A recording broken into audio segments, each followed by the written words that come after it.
আমাকে ঢাকায় চিকিৎসা করার জন্য পাঠায়, কিন্তু ওখানে আমাকে চিকিৎসা করার মতন আমি কোনো হাসপাতালে ভর্তি হতে পারি নাই, হয়তো ভিন্ন দল রাখলে দিছিল। যাই হোক, কায়েস ভাইয়ের টুকু ভাই আমাকে ওখানে ভর্তি করছে।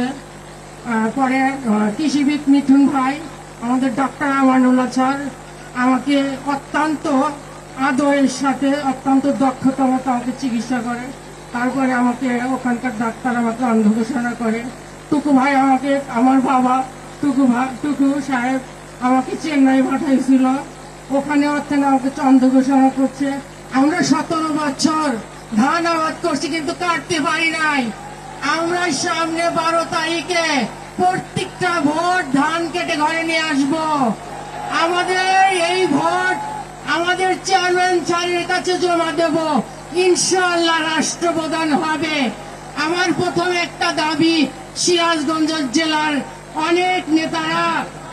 অনেক নেতারা বেকার আছে, রাষ্ট্রপ্রধান হয়ে এখানে আগে কাজ ধরবে, শিল্প এখানকার কাজ আগে ধরবে। বাচ্চু ভাই, স্বামী ভাই, সিরাজগঞ্জ জেলার নেতারা 17 বছর যেভাবে নেতাদের বুকে আগলিয়ে রাখছে, আমাদের আগলিয়ে রাখছে, এজন্য সিরাজগঞ্জ মহিলা দলের পক্ষ থেকে জানাই ধন্যবাদ। আমার টুকু ভাইকে ধানের শীষে ভোট দিবেন, শুধু টুকু ভাইকে না, সারা বাংলাদেশে 300 আসনকে টুকু ধানের শীষে ভোট দিয়ে সব প্রার্থীকে বিজয় ঘোষণা করবেন।